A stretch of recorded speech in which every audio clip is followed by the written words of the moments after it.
An ant is pretty stupid. It doesn't have much of a brain, no will, no plan. And yet, many ants together are smart. An ant colony can construct complex structures. Some colonies keep farms of fungi, others take care of cattle.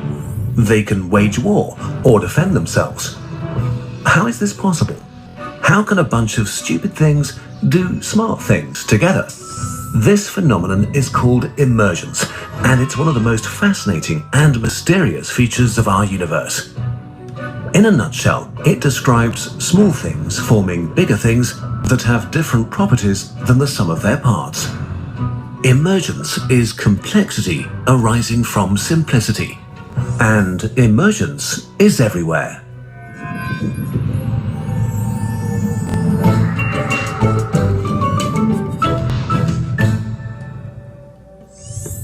Water has vastly different properties to the molecules that make it up, like the concept of wetness.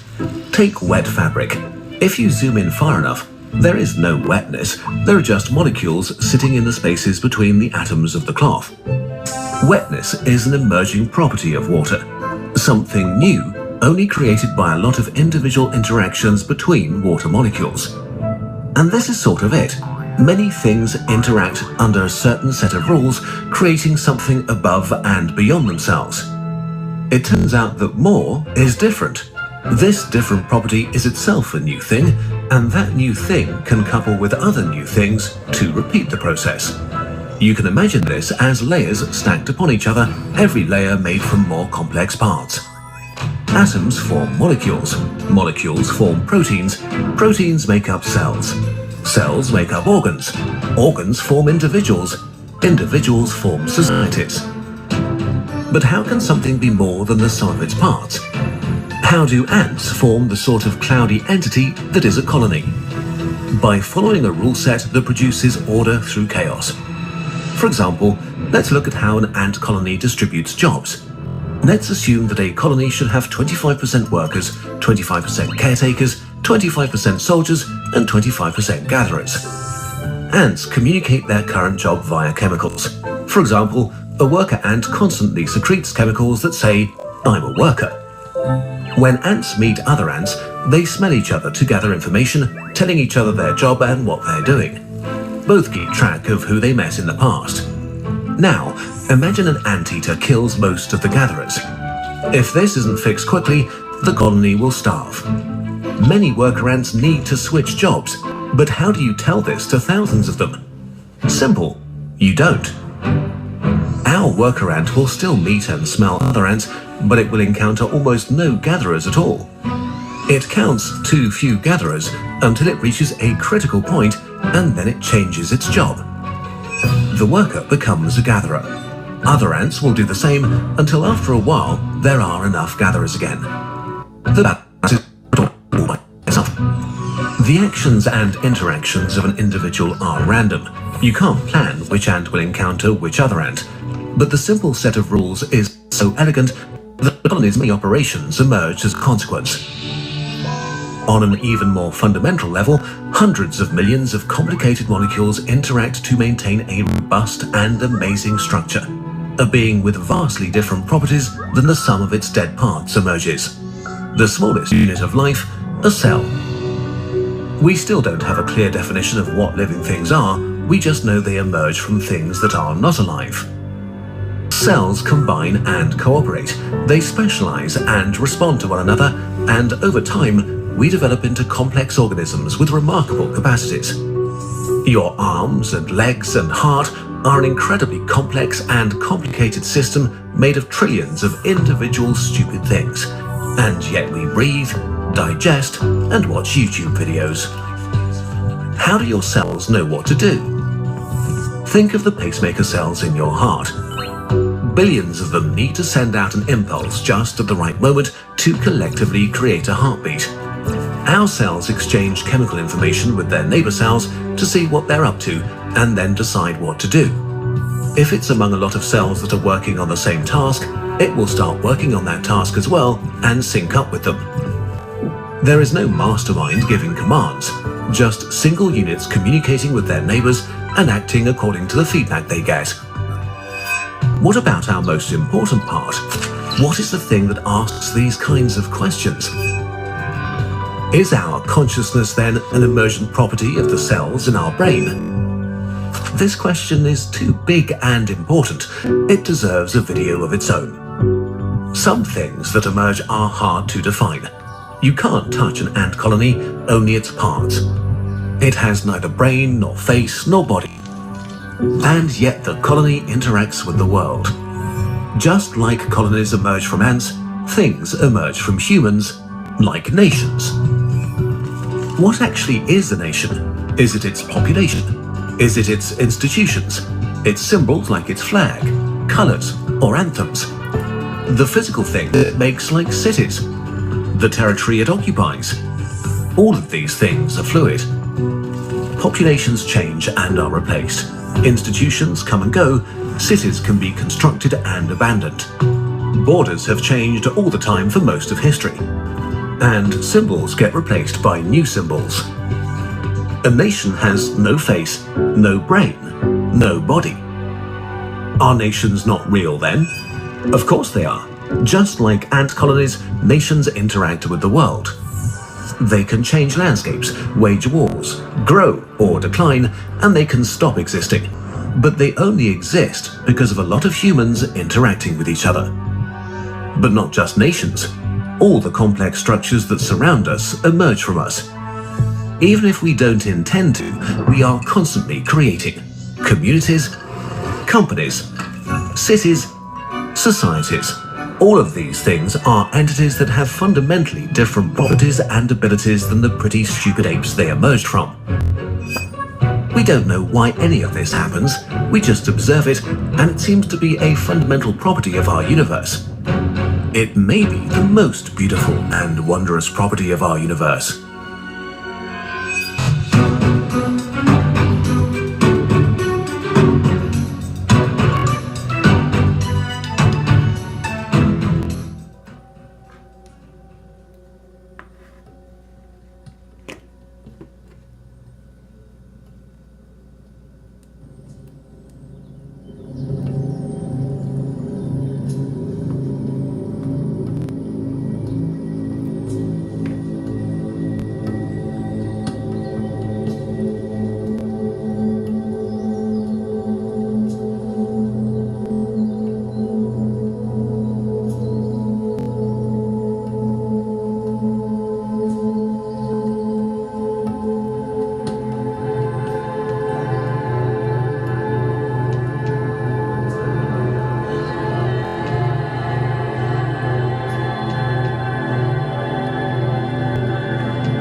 liking when I'm slipping and sliding on one device and another, opening together. How is it possible? No equalizer, no synthesizer, no programs, apps, no timer, just the space around me, just me. 1, 2, 3, go, go with your gut, with your heart. Sometimes my finger clicks and I didn't even realize that I did it. I then hear a sound so sweet and it resonates, and I realize that in this space both are created, your intention and your diversion. Sometimes it's good, sometimes it's not, but don't lose patience. You'll get better, better, better, bigger, better, and you'll become perfect with practice and listening to your own instinct, your own intuition, which is really, really, really him. Don't you get it? Your inner voice is God, your inner voice is God, and he comes like music. Sometimes it's just the sound that you need, right? Don't you think the Drake made that beat or somebody else did? No, no, don't you understand? We're connected and they're all puppets. We are all being used. We're facilitating one another, whether we realize, whether we're in touch. God is the puppet and the puppeteer, but he's not controlling nothing. He's giving everyone a chance on different levels and different dimensions. There are parallel universes, parallel lives, and you have so many chances. One track after another, that's right, railway tracks with your life in different stages of you, of your growth, of your ascension. Really, everything is pointing in that direction. So when you feel dark matter around you, you know you're doing something right. Because if you weren't light, it wouldn't come in, trying to block you, trying to stop you from connecting, from communicating, from sharing.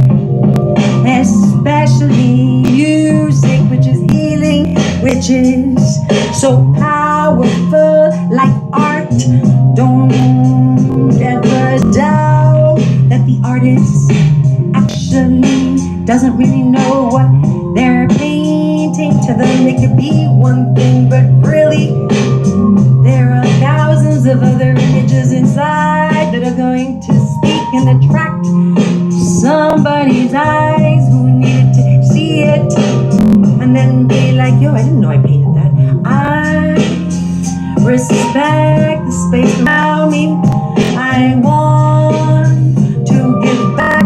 I want to tap into that. I know that vulgarities and low frequencies and vibrations and gossiping and talking about your problems all day. What he did, what she did. Oh, what happened at work? No, let it go and just create. Turn that sadness, oh, that anger to creation. You can like blood, but it doesn't mean you gotta kill somebody. You could be a dentist, yo. Always flip it, turn it, make it beautiful. You can create it.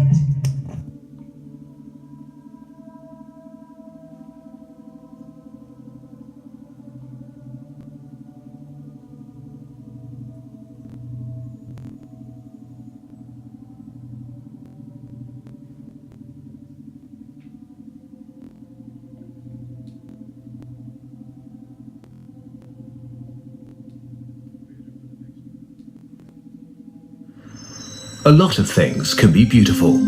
Landscapes, faces, fine art, or epic architecture, stars in the sky, or simply the reflection of the sun on an empty bottle. is nothing tangible, it only exists in our heads as a pleasant feeling. If we have to define it, we perceive something as beautiful if its color, shape, form, or proportion somehow are appealing or delightful to us. Beauty is a very human experience that's been with us for millions of years. Even our first tools were trimmed to a symmetrical shape. Researchers have tried to find practical reasons why our ancestors invested the time to make their tools look nice, but couldn't really identify any. It seems that early humans shaped their tools into teardrops simply because they liked them better that way. Throughout our history, the definition of beauty has changed a lot. Ideals have shifted or turned into their opposites. But beyond individual and contemporary taste, some things have never really gone out of fashion. The golden ratio, symmetry, or fractal patterns found in the art and architecture of cultures from our beginnings to today. Humans seem to be in mysterious inherent agreement about the beauty of certain things. The patterns that keep coming up are all rooted in nature. They became part of our biology because they helped our ancestors survive.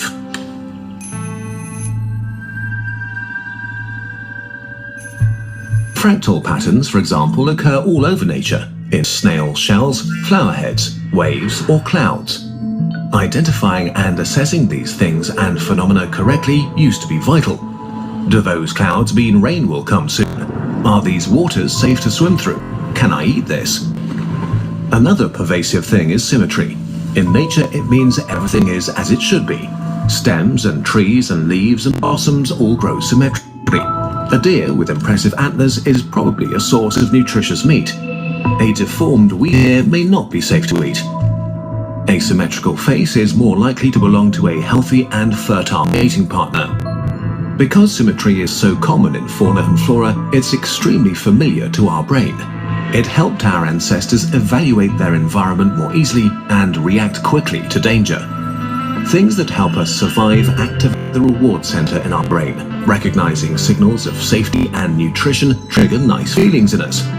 So our sense of beauty probably evolved from pattern recognition. But it goes way beyond that now. Humans seem to have evolved an instinct for beauty that is deeply hardwired into us. It remains even after other processes in our brain stop working. Alzheimer's patients were asked to rank the beauty of several paintings. Then the experiment was repeated 2 weeks later.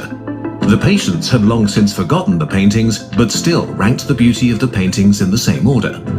One could argue that this doesn't say much. So what if people stick to their personal preferences? But other research has shown that we have a sort of lowest common denominator when it comes to beauty.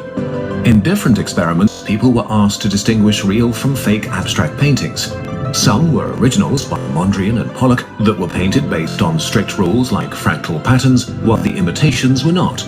The majority picked out the original artworks. This worked with paintings from both artists, even though their styles are very different. Another experiment also used abstract artworks, but asked people to pick them out among similar paintings made either by children or animals. Again, the test subjects pointed out the ship paintings whose patterns were carefully planned and not random. So while we have a hard time pinning down what beauty is or what it's based on, we somehow recognize it when we see it.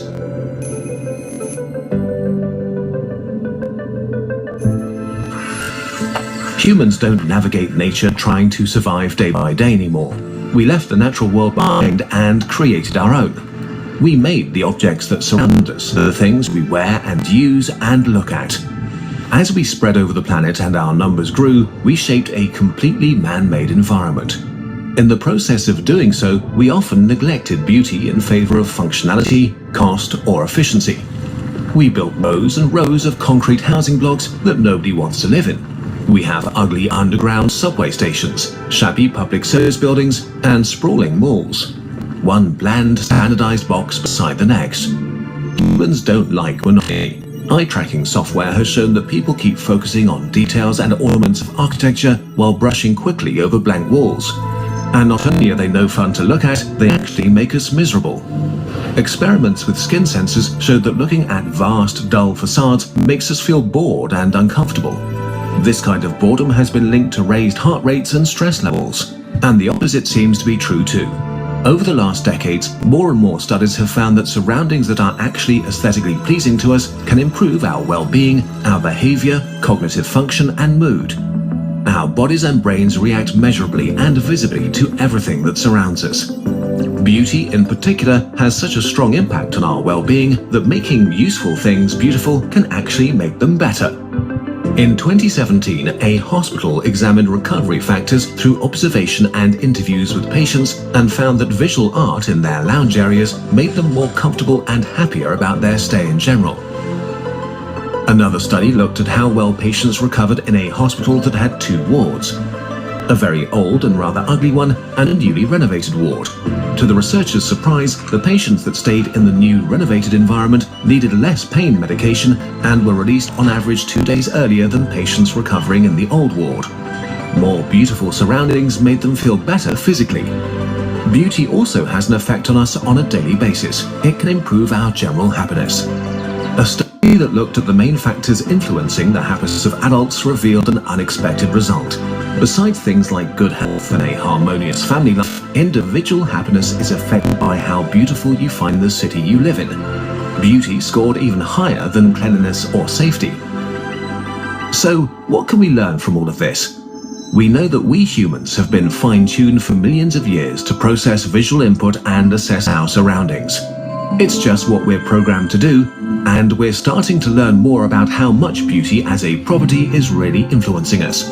Beauty meets an inherent need for meaningful information. Maybe it would be worth giving it more space in this man-made world we have created. This video was a collaboration with the creative agency Zargmeister & Walsh as a contribution to their upcoming beauty exhibition. The exhibition will be shown at the Mark Vienna from October the 23rd, 2018 until March the 31st, 2019, and the Mark Frankfurt from May the 1st until September the 30th, 2019. If you want to learn more about the impact of beauty and see tons of gorgeous installations and multimedia objects, go check it out.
take for granted the action we do. No matter, we believe it's always been there. But that ain't true, that ain't true.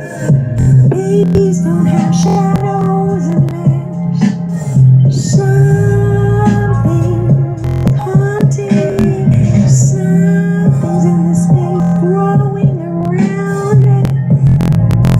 No chase but maiden sun's light and light. Don't it never cast a shadow. Now it's normal, and we believe it follows. Heart of the really bad. I'm telling you, it's my on your back, and it's all cracking more of this down.